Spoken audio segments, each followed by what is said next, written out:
Mafia होशियार होशियार होशियार शैक्षिक माफिया होशियार होशियार होशियार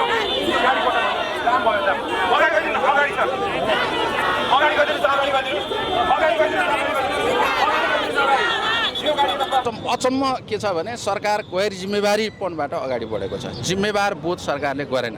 जबसम्म पुरा हुँदैन तबसम्म एकमुठी साथ हुन्जेलसम्म हामी नेपाली शिक्षकको पक्षमा लड्नेछौँ। र जबसम्म हाम्रो हातमा नेपालको यो 52-56 वर्ष पुरानो चाहिँ ऐनलाई विस्थापित गरेर नयाँ ऐन हाम्रो हातमा आउँदैन। हाम्रो त्यस्तो ठुलो माग केही पनि होइन। म कोशी प्रदेशको इसिडी अध्यक्ष हुँ र हामी बाल विकास चाहिँ साँच्चै भन्यो भने 36 बाल विकास चाहिँ हिजो 78 सालसम्म पनि हामीले 3,000-6,000 मा घटेका छौँ। आन्दोलन जारी छ जारी छ जारी छ शिक्षक एकता जिन्दाबाद जिन्दाबाद जिन्दाबाद शिक्षक एकता जिन्दाबाद जिन्दाबाद जिन्दाबाद हाम्रो आन्दोलन जारी छ जारी छ जारी छ शिक्षक एकता बन्द गर बन्द गर बन्द गर हाम्रा माग पुरा गर पुरा गर पुरा गर शिक्षक एकता बन्द गर बन्द गर बन्द गर हाम्रा माग पुरा गर पुरा गर पुरा गर सबै सरकार होशियार होशियार होशियार शिक्षकहरू बौद्धिक हुन् बौद्धिक हुन् बौद्धिक हुन्। के विषयमा हो यो? हामीले 2080 सालमै एउटा यस्तै प्रकृतिको अनिश्चितकालीन आन्दोलन गरेका थियौँ। त्यो बेलामा राज्य पक्षले नेपाल सरकार र नेपाल शिक्षक महासङ्घ बीच विभिन्न बुँदाहरूमा सम्झौता भएको छ र सरकारले ती मागहरू हामी पुरा गर्छौँ भनेर प्रतिबद्धता जाहेर गरेका कारणले गर्दाखेरि त्यो बेला हामी आन्दोलन स्थगित गरेर फर्किएका थियौँ। तर 1 वर्ष 1.5 वर्ष कटिसक्दा पनि राज्यले ती कुनै पनि मागप्रति वास्ता नगरेका कारणले गर्दाखेरि फेरि हामी आन्दोलनमा उभिन परेको। दलका प्रमुख सचेतक सहित उहाँहरूले हामी तपाईँहरूका माग चाँडै पुरा गर्छौँ भनेर भन्नुभएको थियो, तर अहिलेसम्म गर्नु भएन। अनि हामीले फेरि बिचमा यो आन्दोलनभन्दा अगाडि हामी साना साना आन्दोलनका कार्यक्रमहरू गर्दै गयौँ, तर त्यति गर्दाखेरि पनि राज्य पक्षले नसुनेका कारणले गर्दाखेरि आज 20 गतेदेखि अनिश्चितकालीन हाम्रा माग पुरा नभएसम्म अब हामी यहीँ नै रहनेछौँ। शिक्षक आन्दोलनमा 4 लाख मान्छे निकाल्ने भन्ने एक किसिमको प्रतिक्रिया थियो। ल त्यो भनेको छ, तर मान्छे अहिले छैन नि। यस्तो छ आज मात्रै नहेरौँ होइन, आज पनि साथीहरू आउँदै हुनुहुन्छ। हामीले पनि के भनिरहेका थियौँ भन्दाखेरि म गण्डकी प्रदेशको आन्दोलन परिचालन समितिको पनि संयोजक हो। मेरै गण्डकी प्रदेश साथीहरूलाई पनि हामी एकैचोटि सबैलाई नबोलाइएको हो, त्यस कारणले नआउनु भएको। तर अब यसलाई कन्टिन्यू सरकार पक्षले सुनेन, फेरि व्यवस्था गर्यो भने सबै शिक्षक कर्मचारी साथीहरू काठमाडौँ आउँदै आउनुहुन्छ। तर सरकारले सुनेन भन्नुहुन्छ, त तपाईँहरूको माग चाहिँ के थियो त्यस्तो सरकारले नसुन्नु पर्ने चाहिँ? हाम्रा मागहरू के छन् भने हाम्रा माग धेरै छन्। जस्तो विद्यालय कर्मचारीको सन्दर्भमा छ, विद्यालयमा काम गर्ने इसिडी शिक्षकहरूको सम्बन्धमा छ, जसलाई राज्यले अहिले पनि 9,000 8,000 दिएर चाहिँ काम लगाइरहेको छ। कर्मचारीको दरबन्दी सिर्जना गरेको छैन। राहतका समस्याहरू छन्, +2 का दरबन्दीका समस्याहरू छन्। 18-20 थरी टिचरहरू बनाइरहेको छ, त्यसलाई एकै थरी बनाएर थाई शिक्षकहरूका समस्याहरू छन्। प्राथमिक तहको ग्रेडको समस्या छ, धेरै छन्। त्यस कारणले गर्दाखेरि त्यो फेरि हामीले पुरा गर भन्दा पनि त्यो बेला राज्य पक्षले हामी यी माग पुरा गर्न सक्छौँ भनेर राज्य पक्षले नै फेरि हामीले कतिपय मागहरू हाम्रा थिए त्यो बेला, त्यसलाई हामीले छोड्यौँ। राज्य पक्षले हामी यीसम्म पुरा गर्न सक्छौँ भनेका कारणले गर्दाखेरि हाम्रा 30 बुँदे मागहरू छन्, 51 बुँदेहरू छ। तिनै माग राज्य पक्षले हामी पुरा गर्छौँ भनेका मागका सन्दर्भमा मात्रै हो। आज हामी बाध्यताले राज्यले धोका दिएका कारणले गर्दाखेरि सडकमा उत्रिनु परेको छ।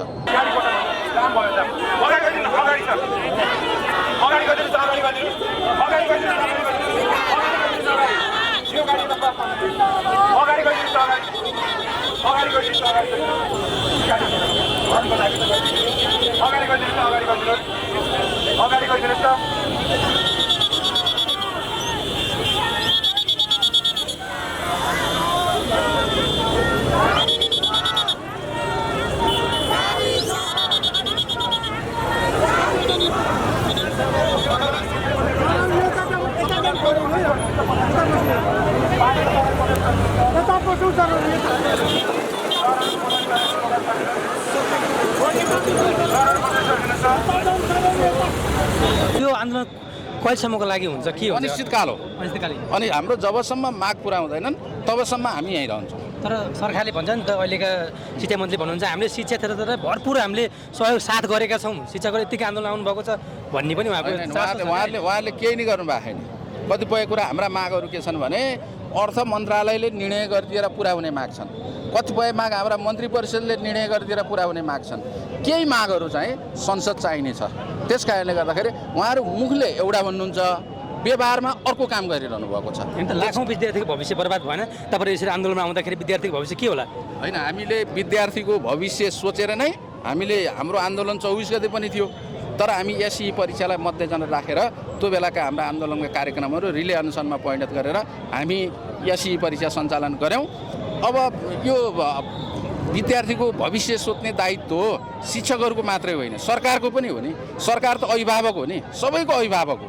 उसले हाम्रा अभिभावकहरूको पनि गुनासो सुन्नु पऱ्यो, हाम्रा विद्यार्थीहरूको पनि गुनासो सुन्नु पऱ्यो। शिक्षकहरूलाई कक्षा कोठामा पठाउने वातावरण तयार गर्ने काम सरकारको हो। त्यस कारणले गर्दाखेरि सरकारले त्यो वातावरण तयार गर्नुपर्छ भन्ने हाम्रो मान्यता हो। हाम्रा त उसैले पुरा गर्छु भनेको माग पुरा गरिदिए त हामी कक्षा कोठा गइहाल्छौँ त, हामी त आजै जान्छौँ। हाम्रो आज माग पुरा गरिदिए हामी आजै भोलिबाटै कक्षा कोठामा प्रवेश गर्छौँ। अझै भन्नु माइतीबाट तपाईँले के छ, सरकारलाई के भन्न चाहनुहुन्छ? म सरकारलाई के अनुरोध गर्न चाहन्छु भने यति भाँति धोका दिन हुँदैन। सरकार भनेको अभिभावक हो। आज सरकारप्रति जनताको विश्वास घट्दै गयो भने यो सरकार, यो व्यवस्था समेत नरहने अवस्था रहन सक्छ। किनभने सरकार त जिम्मेवार हुन पऱ्यो नि, उसले आफूले बोलेका कुरा त पुरा गर्न पऱ्यो नि। नसक्ने कुरा बोल्न भन, सक्ने कुरा हामीले पनि माग फेरि हाम्रा सक्ने कुरा मात्रै छन्, त्यत्रो ठुला माग पनि छैनन्। तर ऊ आफैले हामी यी माग पुरा गर्न सक्छौँ भनिसकेपछि त्यो माग पुरा गर्न पर्यो। यत्र नेपालभरिका सारा शिक्षकहरू, लाखौँ विद्यार्थीहरू जोडिएका छन्, ती सबैलाई धोका दिने काम राज्यले गर्न हुँदैन भन्ने मान्यता छ। तर पटक पटक आन्दोलन गर्दै तपाईँ सम्झौता गर्नुहुन्छ, खासै सरकारले सुने जस्तो गरेर नसुनेको कारण के जस्तो लाग्छ तपाईँलाई? अचम्म के छ भने सरकार गैर जिम्मेवारीपनबाट अगाडि बढेको छ। जिम्मेवार बोध सरकारले गरेन, किनभने हामी शिक्षकहरूलाई निरीह बनाएको छ। हाम्रा सानातिना माग समेत पुरा मर्यादाको शिक्षकहरूको अरू सबै राष्ट्र सेवकको मर्यादाक्रम छ, शिक्षकको मर्यादाक्रम छैन क्या। त्यति सानो माग पनि यसले पुरा गर्दैन क्या, जुन कुरा एकैछिन गृह मन्त्रालयले निर्णय गरिदिए हुने कुरा छ। त्यस कारणले शिक्षकलाई दोस्रो दर्जाको नागरिक बनाउने अनि यो सामुदायिक विद्यालयहरूको गुणस्तर खस्काउने काममा राज्य लागेको छ। किनभने संस्थागत विद्यालयको पालन पोषण गर्ने, सामुदायिक विद्यालय सिद्ध्याउने, जब शिक्षण पेसा आकर्षक बन्दैन तब अनि शिक्षण पेसामा को आउँछ त? राम्रा दक्ष मान्छे नआउने अवस्था छ। त्यस कारणले आज हामी विद्यालय शिक्षा निःशुल्क भन्छ, संविधानमा लेख्छ। हाम्रो 1 नम्बरको माग त्यो छ, सम्पूर्ण विद्यालयहरू माध्यमिक तहसम्मको विद्यालय निःशुल्क हुनुपर्छ भन्ने मान्यता छ क्या। संविधानमा भएको कुरा समेत राज्यले लागू गर्दैन। त्यस कारणले गर्दाखेरि हामी आज हाम्रो लडाइँ भनेको हामी शिक्षकहरूको मात्रै छैन, हामी अभिभावकका लागि पनि लडिरहेछौँ, हाम्रा विद्यार्थीहरूका लागि पनि लडिरहेछौँ। गुणस्तर शिक्षा कायम गर्नका लागि समेत हामी लडिरहेको हो क्या।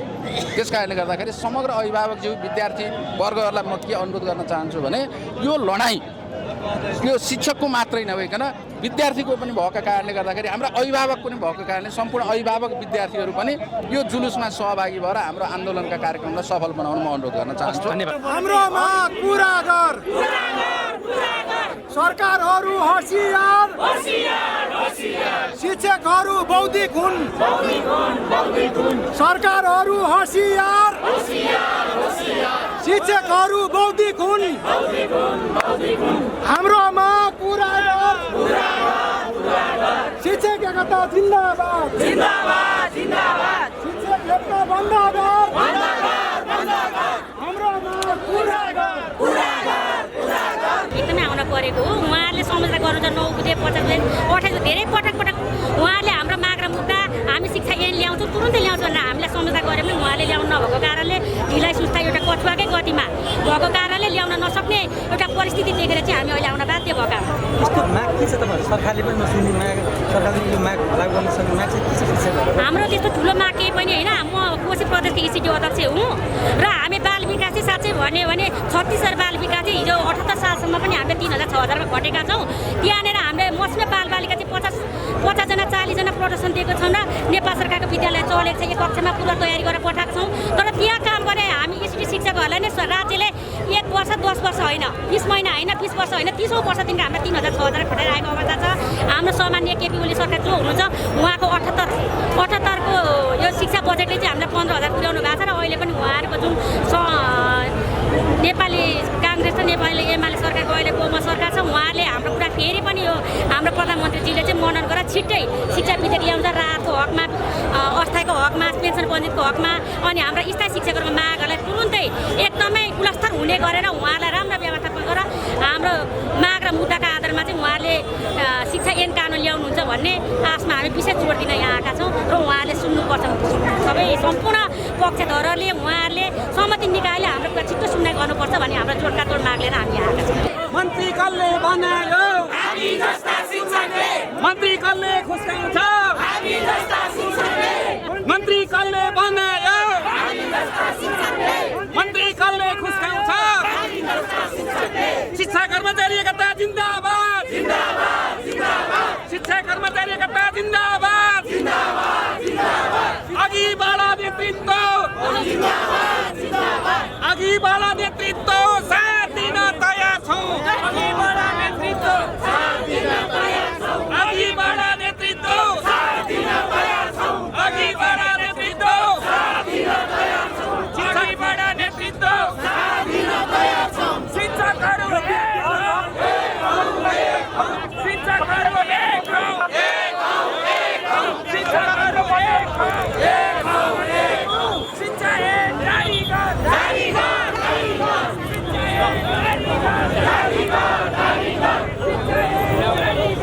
गर जारी गर शिक्षकहरू एक हौ शिक्षकहरू एक हौ शिक्षकहरू एक हौ शिक्षा ऐन जारी गर जारी गर जारी गर शिक्षा ऐन जारी गर जारी गर जारी गर जारी गर जारी गर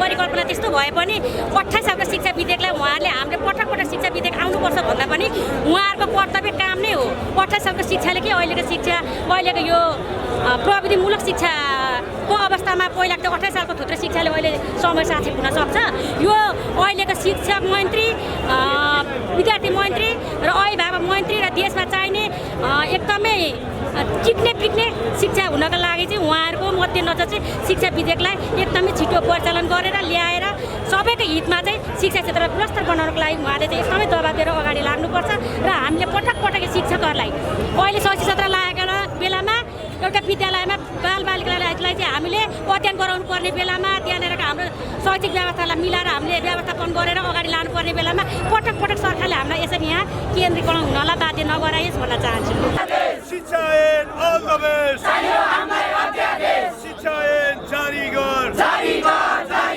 हाम्रो आन्दोलन जारी छ आन्दोलन हुन्न बार बार आन्दोलन हुन्न बार बार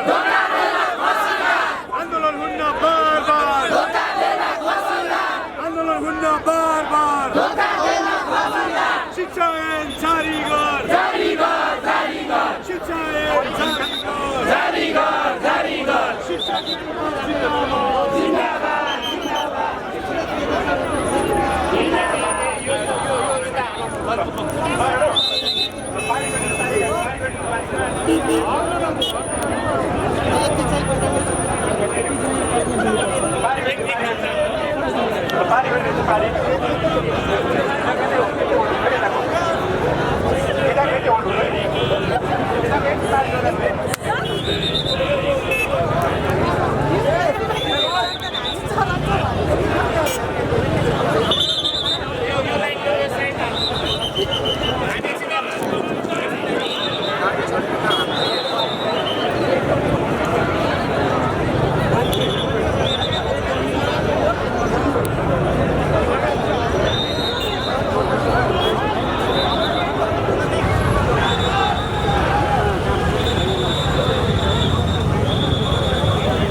हाम्रो माग पूरा गर हाम्रो माग पूरा गर